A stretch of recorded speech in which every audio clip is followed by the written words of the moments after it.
सुरुवातीला एक महत्त्वाची बातमी येते। शेतकऱ्यांसंदर्भातली ही बातमी आहे। शेतकऱ्यांना चारा नसल्याने आपली गुरं विकावी लागतात। अशी परिस्थिती महाराष्ट्रात नाही असा धक्कादायक दावा केलेला आहे चंद्रकांत पाटील यांनी। मी फील्डवर असतो अशी काहीही परिस्थिती नाहीये असंही पाटील म्हणाले। एप्रिल महिन्यापर्यंत हिरवा चारा पुरवण्याचं आश्वासनही त्यांनी दिलेलं आहे।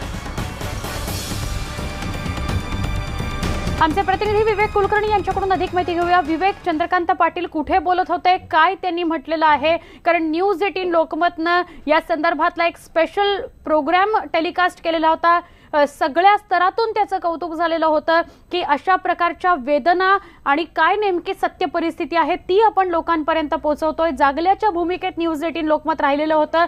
आता नेमकं चंद्रकांत पाटलांनी या सगळ्यावर काय भाष्य केलेलं आहे? सुवर्ण, आपण पाहिलं की आपले प्रतिनिधी सिद्धार्थ गोदाम यांनी जेव्हा हा सगळा रिपोर्ट आपल्याला दाखवला होता त्यावेळेस शेतकरीच म्हणाले होते की चारा मिळत नाहीये, त्यामुळे आम्हाला आपली गुरं विकावी लागतात। मात्र महसूल मंत्री चंद्रकांत पाटील यांनी आता मंत्रालयात एक पत्रकार परिषद घेतली आणि त्यावेळेस त्यांनी म्हटलं की मी स्वतः फील्डवर असतो, चारा नसल्यामुळे शेतकऱ्यांना आपली गुरं विकावी लागतात अशी परिस्थिती अजिबात नाही असं विधान त्यांनी केलेलं आहे। एकीकडे आपण वस्तुस्थिती बघतोय की वेगळी आहे। मराठवाड्यात विशेषतः पाण्याची तीव्र टंचाई आहे, तिथं गुरांना चारा मिळत नाहीये आणि त्याच्यामुळे शेतकऱ्यांना आपली गुरं बाजारात जाऊन विकावी लागतात। मात्र दुसरीकडे अशी कुठलीही परिस्थिती नाहीये असं चंद्रकांत पाटील म्हणतात। दर आठवड्यात मंत्रालयात दुष्काळासंदर्भात एक बैठक होत असते, त्यात राज्यभरातल्या दुष्काळाचा आढावा घेतला जात असतो। राज्यातल्या वेगवेगळ्या जिल्ह्यातले जिल्हाधिकारी व्हिडिओ कॉन्फरन्सिंगद्वारे या बैठकीत सहभागी होत असतात। त्याची माहिती देत असताना चंद्रकांत पाटील यांनी हे धक्कादायक विधान केलं आहे। नक्की विवेक, ही धक्कादायक माहिती आहे। खरं तर सातत्याने स्वतः शेतकरी सांगतायत की मराठवाड्यातली परिस्थिती काय आहे, एका बाजूला पाणीही नाही आणि आता गुरांना चारा सुद्धा नाही। असं असताना त्यांच्या तोंडून ही सगळी वक्तव्य येत असताना त्यांची व्यथा ते मांडत असताना सुद्धा चंद्रकांत पाटलांनी हे वक्तव्य केलंय। पुढे त्यांनी असंही म्हटलंय की एप्रिल महिन्यापर्यंत हिरवा चारा पुरवला जाईल सगळ्या शेतकऱ्यांना गावोगावी। याविषयी काय सांगता येईल? ते नेमकं ह्या दुष्काळी सध्याची परिस्थिती आणि एप्रिल मे पर्यंत म्हणजे जेव्हा उन्हाळा असेल त्याची तीव्रता जास्त असेल त्यावेळेस पाण्याची भीषण परिस्थिती अनेक भागात निर्माण होते।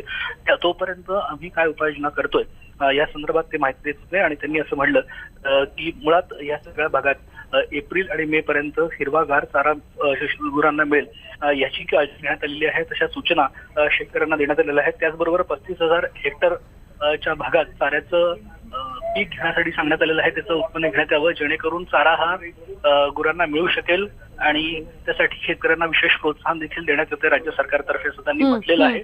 मात्र असं म्हणत असताना पुन्हा एकदा राज्यातली भीषण दुष्काळी परिस्थिती आणि चारा नसल्यामुळे शेतकऱ्यांना आपली गुरं विकावी लागतात, ह्या परिस्थितीकडे वारंवार जेव्हा त्यांचं लक्ष वेधलं त्यावेळेस मात्र त्यांनी म्हटलं की मी फील्डवर फिरत असतो, मला फील्डवर काय होतं हे माहिती आहे आणि चारा नसल्यामुळे गुरं विकावी लागतात ही वस्तुस्थिती नाही।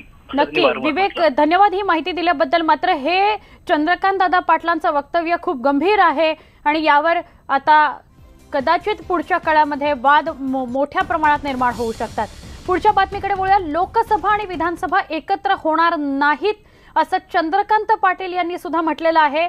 काही वेळापूर्वी आपल्यापर्यंत बातमी येत होती, केंद्रातल्या एका नेत्यांनी न्यूज 18 लोकमतला ही माहिती दिलेली होती की लोकसभा आणि विधानसभा निवडणुका एकत्र होणार नाहीत। आता चंद्रकांत पाटील यांना याविषयी प्रश्न विचारला असता त्यांनीही हे स्पष्ट केलेलं आहे की लोकसभा निवडणुका आणि विधानसभा निवडणुका एकत्र होणार नाहीत।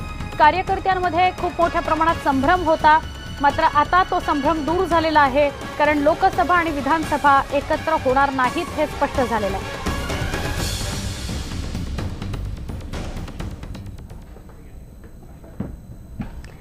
दरम्यान